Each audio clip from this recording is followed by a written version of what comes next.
Salam alaikum wa rahmatullah, bienvenue à vous tous et vous toutes sur cette petite vidéo où on va parler de ces derniers mois, on va même aller à ces dernières années, où l'Algérie euh, est une source de paix et de soutien pour les pays voisins, euh, qui est une relation gagnant-gagnant, puisqu'on ne laisse pas tomber, on ne laisse pas sombrer nos pays voisins pour leur propre intérêt et pour le nôtre. Car, comme on l'a dit, on l'a répété, il est vrai que la sécurité nationale de l'Algérie, c'est aussi la sécurité et, euh, et, la stabilité des pays voisins, mais aussi, dans certains cas, au-delà des différends ou de la haine que portent envers nous certains régimes, et surtout un seul, l'Algérie vient toujours au secours des peuples opprimés, des peuples qui sont en difficulté. C'est très important de dire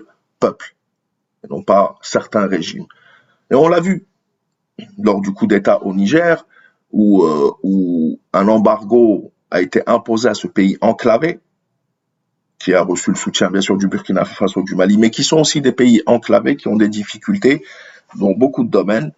Et on l'a vu, l'Algérie a été le premier et le plus puissant, puisqu'elle a réussi même à imposer sa voix auprès des Américains pour empêcher une intervention militaire, pour empêcher un étouffement du Niger et du peuple nigérien en ne bloquant pas, en ne fermant pas les frontières avec le Niger. Et d'ailleurs, des reportages ont eu lieu comme celui-ci, où on nous explique, on regarde et on voit que le corridor Algérie-Niger devient incontournable pour l'approvisionnement du pays en denrées alimentaires et autres, puisque tout a été fermé. On voit des commerçants et des citoyens du Niger expliquer que heureusement que l'Algérie n'a pas appliqué cela. Il y a eu aussi des informations, des rumeurs faisant état du fait que suite au coup d'État au Niger, le Nigeria opte pour une coupure de courant, donc d'électricité transfrontalière, alors que l'Algérie tend la main aux Nigériens en leur fournissant, en voulant leur fournir, parce qu'il faut raccorder les réseaux entre eux, de l'électricité à un coût inférieur à celui du voisin nigérian. Donc, pour le Niger, on l'a vu, et aussi proposer une médiation entre la CEDEAO, entre les différentes factions au Niger, etc. Lors du séisme au Maroc, on l'a dit, euh, l'Algérie était prête à aller aider le petit peuple, les pauvres gens qui étaient coincés dans les montagnes, etc. Avec des équipes de sauvetage, des chiens pour rechercher les victimes, tant qu'il était encore possible de le faire.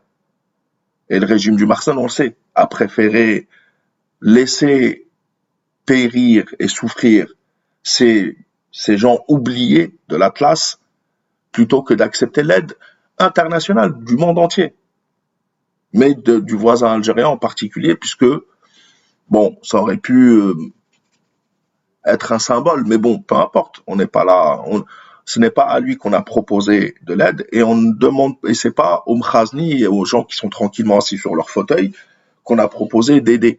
On a proposé d'aider des gens qui sont isolés, perdus, leur famille sous les décombres.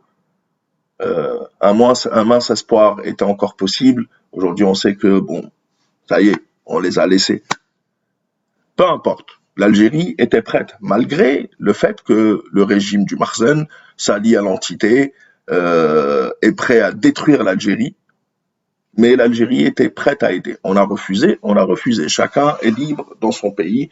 Les citoyens marocains verront avec leurs autorités et le roi Mohamed VI qui a préféré jouer. À la limite, tu refuses même l'Algérie, accepte au moins celle de la France. Peu importe. On va pas remettre ça sur le tapis. Chacun fait ce qu'il veut dans son pays.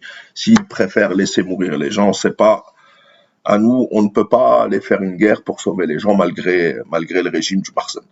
Donc, l'Algérie était prête à envoyer différents avions avec des équipes de recherche, des aides, du matériel médical et autres. On l'a vu aussi en Libye, au-delà du fait que l'Algérie essaie de créer les conditions d'une médiation, d'une réconciliation et d'une union de la Libye, ce qui ne semble pas être possible à cause des interférences, etc. Mais l'Algérie a essayé de tenir en tous les cas une position qui est réconciliation, élection, et ensuite on repart sur de bonnes bases. Mais l'Algérie, parce que juste après le tremblement de terre au Maroc, il y a eu, on l'a vu et on se rappelle tous, l'une des plus grandes inondations suite à la tempête Daniel, je crois, qu'ait subi la Libye avec la ville de Derna, si je ne me trompe pas, où des dizaines de milliers de personnes sont mortes ou disparues, et l'Algérie a envoyé des secours, des aides alimentaires, mais aussi des secours de sauvetage, de recherche des victimes. Et ils y sont encore là-bas, il y a eu une relève, mais l'Algérie essaye de continuer à aider la Libye. Donc, encore une fois, on a essayé d'aider au maximum le Mali. On sait que l'Algérie, par exemple, c'était en 2020, a offert du matériel militaire au Mali pour l'aider dans sa lutte contre le terrorisme, etc. Donc on voit à peu près tous les pays voisins, quand ils ont besoin de l'Algérie essaie d'être là. Même si on sait qu'on a eu des moments difficiles et peu de pays nous ont soutenus. Et peu de pays nous soutiendraient. Mais on le fait et c'est comme ça. On le fait par principe. Nous avons des principes et nous les appliquons. Le dernier en date, c'est, et on le voit grâce aux journaux, aux magazines électroniques tunisiens, Webdo par exemple, .tn, Blackout. Comment l'Algérie a sauvé la Tunisie du blackout donc. La panne générale d'électricité a fait la une de tous les journaux. Il s'agit de l'une des pannes les plus importantes dans l'histoire du pays. Un jour après, des mystères commencent à s'amonceler.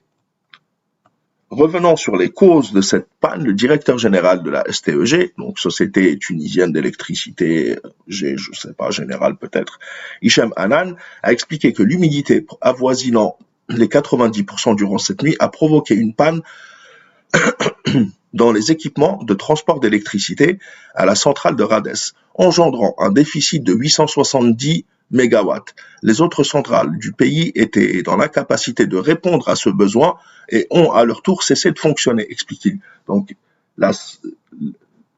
le problème de Rades a entraîné l'arrêt du fonctionnement de toutes les autres centrales tunisiennes.